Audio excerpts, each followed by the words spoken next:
याद करो ममता बुबू, याद करो মমতা খালা, याद करो। যখন তুমি কংগ্রেস ভাঙলে, যখন সোমেন মিত্রের উপর গুসা করে দল তৈরি করলে, নাম দিলে তৃণমূল কংগ্রেস, তোমার বাড়িতে কালীঘাটে বাজপেয়ী এসছিল। বাজপেয়ীকে তুমি প্রণাম করলে, তোমার মা পাশে বসে গীতা দেবী। বাজপেয়ীকে তোমার মায়ের সামনে বললে প্রণাম করে, আজ থেকে আমার বাবা নেই, বাজপেয়ীজি আপনি আমার বাবা। আর বাজপেয়ীজি বলল, আজ থেকে এটা আমার বিটি বটে। বাজপেয়ীজিকে বলল, বাবা আমি দল করেছি, আমি কংগ্রেসকে ভেঙে টুকরো করে দিয়েছি, কিন্তু আমার টাকা নেই, আমি নির্বাচনে লড়তে পারবো না, আমার কোনো ফান্ড নেই, আর আমি কোনো সিম্বল দিচ্ছে না নির্বাচন কমিশন। বাজপেয়ীজি বলল, ঠিক হ্যায় मैं देख रहा हूं। কালীঘাট ছেড়ে চলে গেল দিল্লিতে।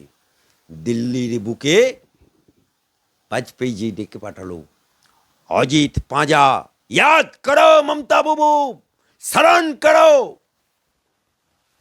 अजीत पांजा, সঞ্জয় বক্সি, আকবর আলী খন্দেকার এবং মুকুল রায় দিল্লি উড়ে গেল।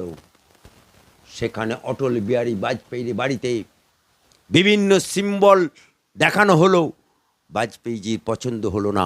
অবশেষে অজিত পাঁজা সিম্বল আঁকলো, ঘাসের ওপর জোড়া ফুল। বাজপেয়ীজি বলল, मैं पीता हूँ, मैं बाप हूँ, मेरा पद्म फूल कमाल, मेरा बेटी का सिंबल होगा জোড়া ফুল। রেকমেন্ডেশন হয়ে গেল। সেই জোড়া ফুল নিয়ে তুমি এই বাংলার বুকে বিজেপির সাথে গঠবন্ধন করে তুমি 9টা জিতলে। এমপি 2টো জিতেছিল বিজেপি, একটা দমদমে তপন শিকদার, আর একটা জিতেছিল কৃষ্ণনগরে জুলু মুখার্জি। বিজেপি তখন জুলু মুখার্জিকে বিজ্ঞান রাষ্ট্রমন্ত্রী করেছিল, বিজেপি তখন তপন শিকদারকে টেলিফোন রাষ্ট্রমন্ত্রী করেছিল, আর তোমাকে করেছিল রেলমন্ত্রী। রেলমন্ত্রী ভারতবর্ষের পূর্ণাঙ্গ মন্ত্রী। সেই রেলমন্ত্রী যখন হয়েছিলে, লজ্জা করেনি? বেহা নির্লজ্জ আজকে বিজেপিকে সাম্প্রদায়িক বলার। বাংলার বুকে নবাব সিরাজদৌল্লার পরে যদি মির্জাফরই করে থাকে বাংলার সাথে, তার নাম হচ্ছে মির্জাফর। আর মির্জাফর নামটা হয়ে যাওয়ার পরে আজও কোনো মুসলমান ঘরে পুত্র সন্তান জন্মালে মির্জাফর নামটা রাখে না। তুমি বিজেপির সাথে নিমখারামি করেছো, তুমি বিজেপির সাথে গাদ্দারি করেছো, তুমি কংগ্রেসের সাথে গাদ্দারি করেছো, কংগ্রেসের সাথে নিমখারামি করেছো। আজকে যে বিজেপিকে সাম্প্রদায়িক বলছো, যে বিজেপিকে গালাগাল দিচ্ছ, সেই বিজেপির গর্ভে তুমি জন্ম নিয়েছো। লজ্জা করে না? বেহা নির্লজ্জ বেহুদা দ্বিতীয় মির্জাফর হয়ে গেছো তুমি। প্রশাসনিক বৈঠক হচ্ছে, প্রশাসনিক বৈঠক হচ্ছে। ওদের দলের এমএলএ শওকাত মোল্লা উঠে দাঁড়িয়ে বলছে, দিদি জীবনতলায় একটা বাস স্ট্যান্ড চাই। হ্যাঁ কি বলছিস? জীবনতলায় বাস স্ট্যান্ড চাই? বাস, তুই তো বোম মারিস, তুই তো বোম মারিস। তাহলে জীবনতলাতে বাস স্ট্যান্ড হবে না, সেটা ওনার কাছে খবর আছে। জীবনতলাতে শওকাত মোল্লা বোম মারে, সেটা ওনার কাছে খবর আছে। আবার হুগলিতে একটা প্রশাসনিক বৈঠক হচ্ছে। হুগলির এমএলএ অসিত মজুমদার বলছে, দিদি এইটা একটা স্টেডিয়াম করতে হবে, কিছু টাকা, এই টাকা দিতে হবে। এই তোকে তো টাকা দেওয়া হয়েছে, আর কত টাকা খাবি? হ্যাঁ আর কত খাবি? আবার কোচবিহারের ওইদিকে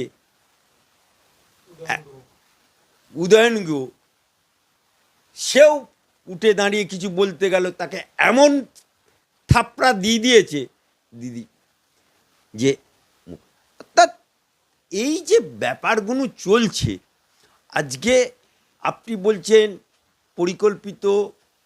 দেখুন, দিদি জানে না, দিদির কাছে খবর নেই, আমি এখানে বক্তব্য দিচ্ছি, এটাও খবর আছে, কারণ এখানে আইবি ছাড়া আছে। আপনি আমার কাছে এসছেন, এটাও দিদির কাছে খবর আছে। সুতরাং কেন বলে, দিদি একটা মিটিংয়ে বলেছিল, এই কে কি করে, কে কি খায়, কে কি পড়ে, কে কোথায় থেকে কি করে, সব খবর আমার কাছে আছে। এটা দিদি বলেছে, আমি বলি। তাহলে কি করে বলে? বলে আইবি, বলে সিভিক। একটা থানায় বড়বাবুকে কিন্তু দিদি ফোন করে না, সিভিক ভলেন্টিয়ারকে ফোন করে, কারণ সিভিক ভলেন্টিয়াররাই হচ্ছে তৃণমূল ক্যাডার। এই জন্যে তৃণমূল ক্যাডার দিয়ে ওসিকে কি করছে, ওখানকার কোন পুলিশ কি করছে, ওখানকার এমএলএ কি করছে, ওখানকার পঞ্চায়েত মেম্বার কি করছে, পঞ্চায়েত প্রধান কি করছে, সব খবর রাখে। তাই ওখানকার ব্যাপারে দমকল মন্ত্রী বা এরা যে ঘটনাগুলো বলছে, পাবলিক যে ঠিক বলছে সেটাকে উল্টে দিতে হবে, আগে থেকেই প্ল্যান পরিকল্পনা করেই এসেছিল। তাহলে এই ঘটনার পরে দায়টা তাহলে কে নেবে? মানে অনেকে বলছে, ওখানকার ব্যবসায়ীরা বলছে যে এই দুর্ঘটনা ঘটার আগে দুবার করে গাড়ি চলে গেছে, এটা কি পরিকল্পনা করে করা হয়েছে? আগুন লাগানোটা দেখুন, দায় সব জায়গাতেই একটা করে, সে বড়বাজারে আগুন লাগুক, নিউ মার্কেটে আগুন লাগুক, হাওড়া মোংলাহাটে আগুন লাগুক, দায় তার জন্য একটা কমিটি করে দেওয়া হয়। দুর্ঘটনা ঘটলে, আগুন ধরলে একটা করে কমিটি করা হয়, সেই কমিটি রিপোর্ট দেবে, সেই রিপোর্টের ভিত্তিতে সব কাজ হবে। কমিটি লোক দেখানো কমিটি হয়, আর কমিটির রিপোর্ট বিষভাউ জলে চলে যায়। একটাই দায়, সেটা হচ্ছে তাদের কপালের দোষ উপরালার দায়। একটাই দায়, এই যেমন মুখ্যমন্ত্রীর বিদায় না হলে এ দায় কেউ নেবে না।